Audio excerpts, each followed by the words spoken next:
What's good? Welcome to the Post Out Podcast. It's your boy Malik. Thanks for tuning in. So a lot's been going on in the league, man. A lot's been going on. The NBA pretty much lifted the moratorium period that happened on November 16th. And pretty much from that day on, people were allowed to agree to trades in principle. So from that day on, there's been a lot of news. I've been trying to hold back. I've been trying to get a pretty good summary of everything that's been going on. So I'll address some of the stuff that's been happening now, but eventually I'll probably have to release another podcast. But yeah, man, let's get into it. So again, November 16th, the moratorium period was lifted. Trades was pretty much agreed to, but only in principle. The NBA PA, we know that the league is going to start, or the season is going to start on December 22nd. So things have to move quickly. Obviously, the draft was on November 18th, and they had to go through that at a pretty quick pace. They did it virtually, which is obviously the reality of what we have to go through now. Everything has to be done virtually, but the draft was on November 18th. Training camp is set to start on December the 1st. So people are already, some of these kids that have been drafted, they're already flying off to, some of the cities that they're going to play for.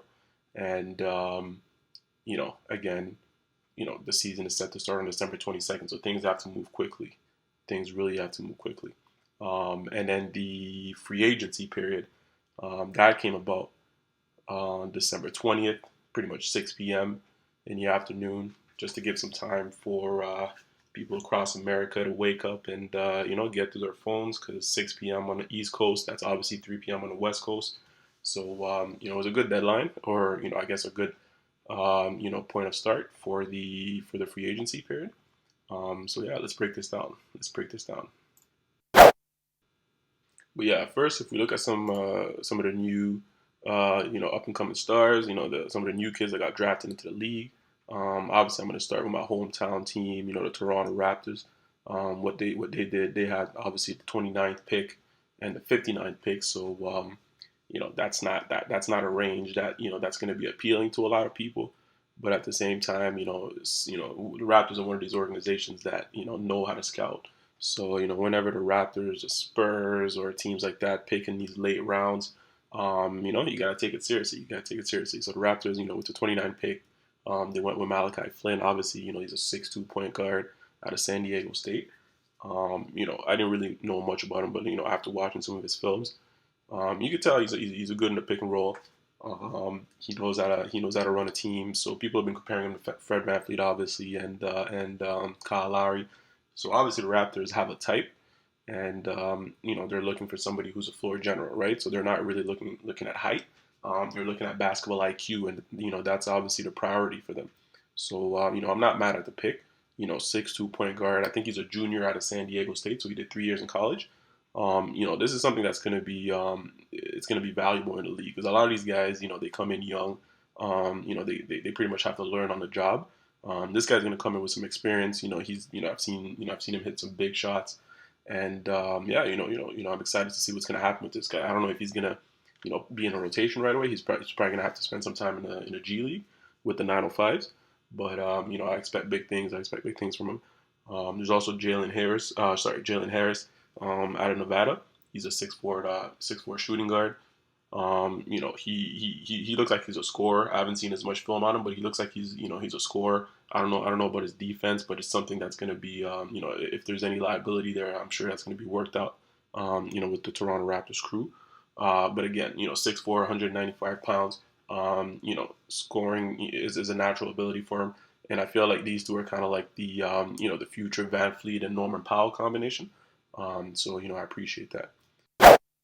But then again, obviously, if you look at the top of the draft, Anthony Edwards, Wiseman, LaMelo Ball. It was a weird draft. This year, because nobody really wanted to pick in these spots. Top three: Minnesota, Golden State, Charlotte. They were all looking to trade. Maybe not Charlotte, but Minnesota and Golden State was looking to trade the pick. And obviously there was rumors coming out out of Houston that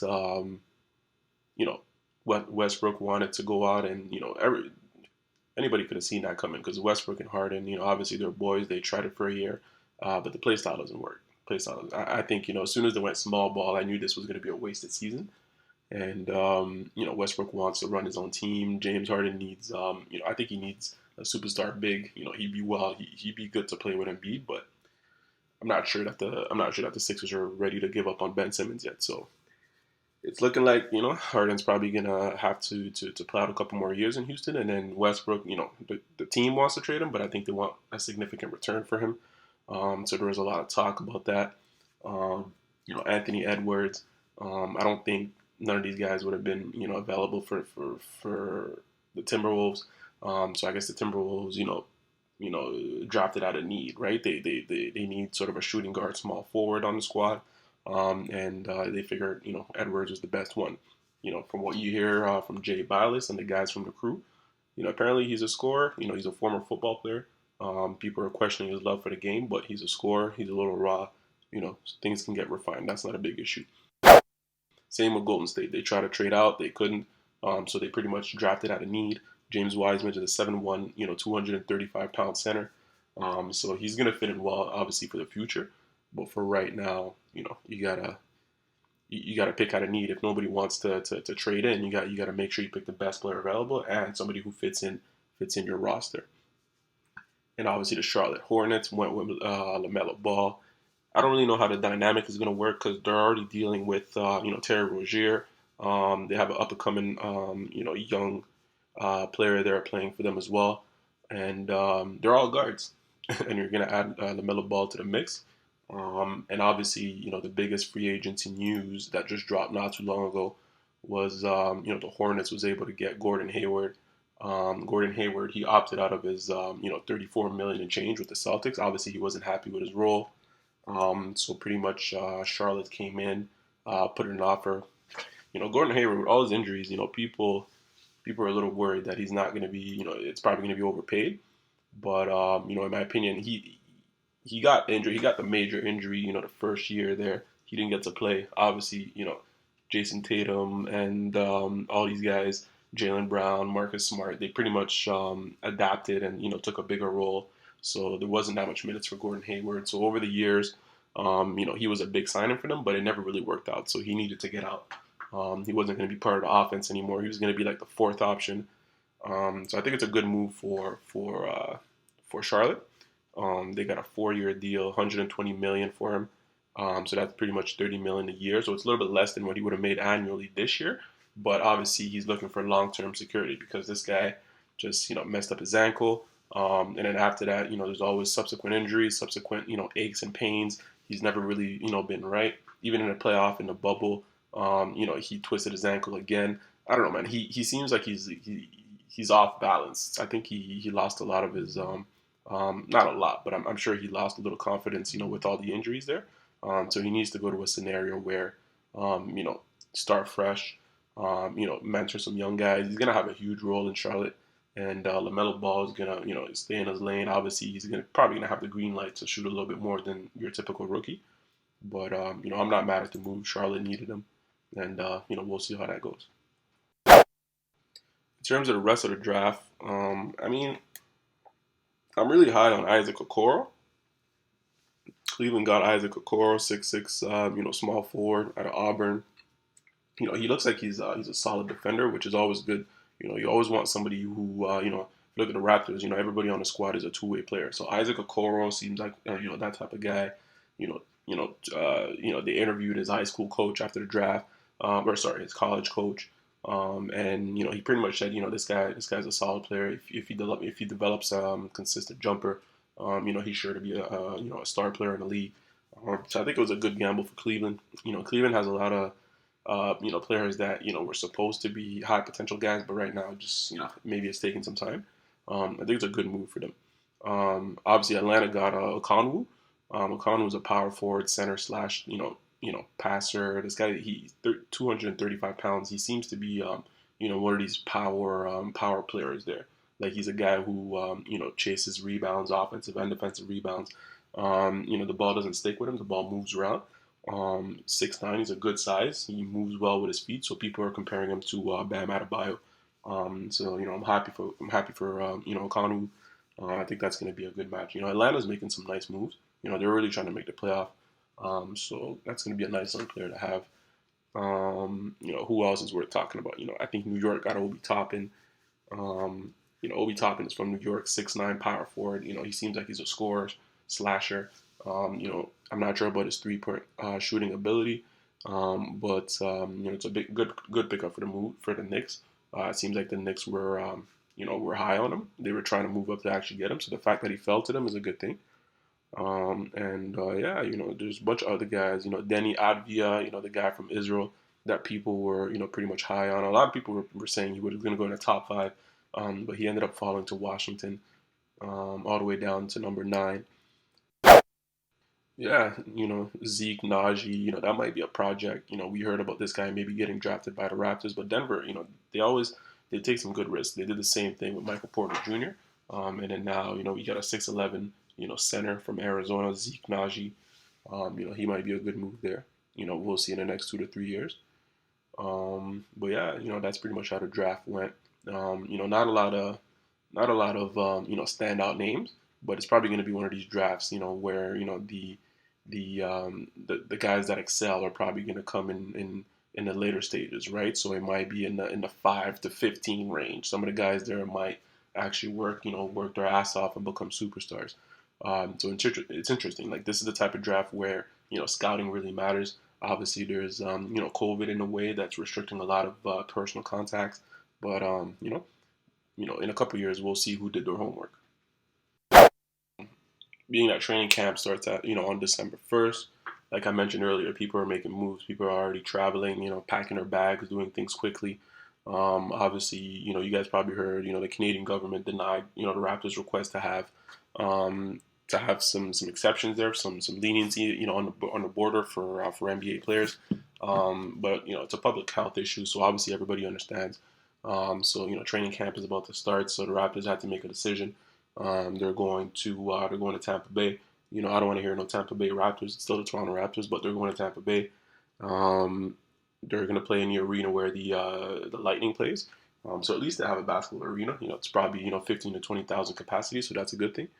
They're gonna have to obviously reschedule some of the games, some of the NHL games, because I'm sure they didn't anticipate that there was gonna be another team.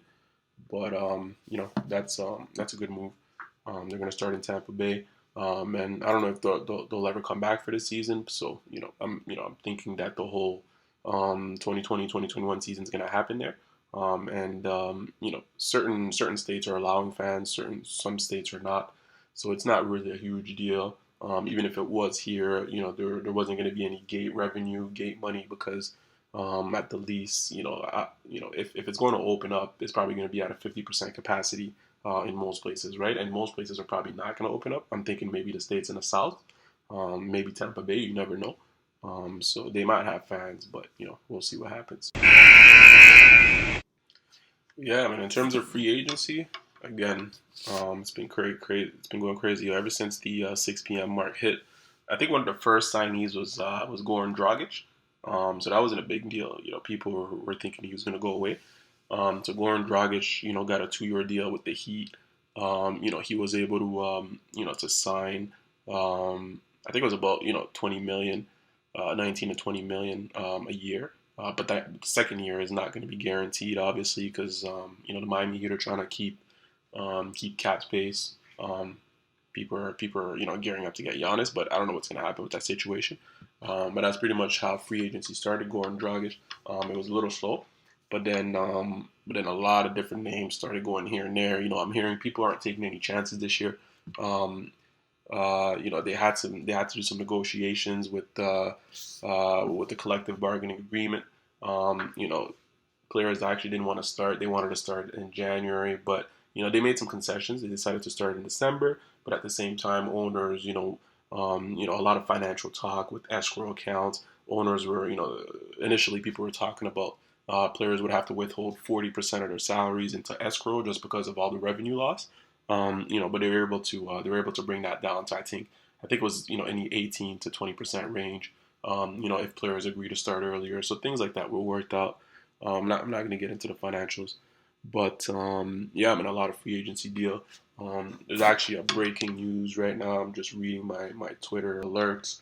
Donovan Mitchell he signed his extension, 195 million, to designated rookie max extension. So shout outs to Donovan Mitchell. This guy deserves it. Him and Jamal Murray was balling out in the bubble. So that's a good thing right there. Obviously, Fred VanVleet, he re-signed with the Toronto Raptors. 4 years, 85 million. He's been talking about how he wanted to get the bag pretty much his whole career. So he did it, huh? He did it. This guy was undrafted, bet on himself. Proud of Fred VanVleet. He did it. The structure is pretty weird too because I think the second year they made it so that I think he earns about like 20 million the first year. The second year it's gonna go down by 8%, just to give the Raptors some room to sign a max free agent if they get there. But ultimately it averages out to about 21 million, 21.25 million a year. So shout outs to Fred VanVleet. Fortunately we couldn't do the same with Serge Ibaka. Ibaka went to the Clippers on a 2-year, $19 million deal. I'm not sure if we don't know what goes on in the back, but I'm not even sure if the Raptors put a decent offer because Ibaka, I don't know, Ibaka doesn't seem like some phony guy to me. He said he was always down to stay. He seems like he loved the city. At the end of the day, he wants to make the most money as he can, right? There was rumors that the Raptors was gonna give him a 1-year balloon deal, like a 1-year, 25 to $30 million deal, kind of like they did with Lowry. But those are just rumors, right? I don't know if the Raptors really wanted to do that. The Raptors have some history sometimes of being shady, so clearly they didn't want to give him a multiple year deal. So, I don't know what happened in the back. I was hoping maybe they could do like a sign and trade, so at least we can get some players back. But apparently, nothing materialized, and he decided to link up with his boy Kawhi, with the Clippers. It's good, man. Shout outs to Ibaka. He did everything he could in Toronto to help us win. And it's gonna help the Clippers. It's gonna help the Clippers, pick and roll defense, because Jokic was cooking Zubac and all these guys, Harrell. These guys can do anything against Jokic, so it's gonna help them. The Clippers still need a point guard, a floor general, but this is a nice move for them. Obviously, there's a lot of other deals there. I'm not gonna get into all of them. Tristan Thompson. We were trying to get him in Toronto, but he went to the Celtics on a 2-year, $19 million deal, so kind of like the same thing. Sounds like that's like the mid-level exception. A couple shooters got their bag. Davis Bertan with the Wizards, $80 million deal on 5 years. The other dude there from Brooklyn, Joe Harris, I think it was a 4-year deal for $75 million. Yeah, man. Rondo and Gallinari went to Atlanta. Atlanta's going to be a young, tough, up and coming. They should make the playoff with Trae Young and Rondo. Fortified the big with Conwu. These guys are good. Gallinari is gonna add some shooting because they're one of the worst 3-point shooters in the league, so that's gonna be good for them. So he signed a 3-year, $61.5 million deal. Woj pretty much announced that. Woj and Sham, these guys have been going to work, man. My shout outs to them because my Twitter alert's been it's been going crazy for the last couple of days. Aside from that, there's a couple minor deals there. Nothing to brag about, the latest breaking news was about Donovan Mitchell. We knew about Gordon Hayward from last night. The Lakers made some moves. They got Wes Matthews. They got Schroeder. They're making some moves. They signed Montrezl Harrell from the Clippers. He's time away from the Clippers. It should be a good season. Obviously, the devastating news was Klay Thompson. He was in a scrimmage practicing, and it seems like he's gonna have a torn Achilles and out for the next year. Sad for the Warriors, but that's the way the game goes, man. These guys made deep playoff runs for over 3 to 4 years now. Unfortunately, he's having issues staying healthy now. But yeah, another side note story to keep an eye on is De'Aaron Fox, because he signed an extension too, right? So another 5-year extension for 163 mil. But the story with that was how they were using Buddy Hield, because I'm thinking De'Aaron Fox and Buddy Hield are tight, but for a good portion of the season they had Buddy Hield coming off the bench, and then they were playing Bogdan Bogdanovic. So Bogdan Bogdanovic, apparently there's a failed trade. They tried to sign and trade him to the Bucks, but that happened before the moratorium period. So I'm not sure what's going to happen with that. It seems like they're trying to get rid of Bogdanovic, even though they were starting him over Buddy Hield. So that's a little weird dynamic. But that's one thing to keep an eye on. I think Bogdanovic is going to be out. There's rumors that Buddy Hield was supposed to be getting traded to the Sixers. But if that's not going to happen, that's good. I think they need to clear the air. Have De'Aaron Fox. If you're going to sign De'Aaron Fox to another 5-year deal, you want to keep him happy. And I'm assuming he wants Buddy Hield around. So that's gonna be good for them. So shout out to Sacramento or whoever made that call. I want to see De'Aaron Fox and Buddy Hield kind of succeed in the West. But yeah, man, that's it for me, man. Make sure to leave like and subscribe. I'm gonna catch you next time. We'll chop it up with some of the new developments. So until then, peace.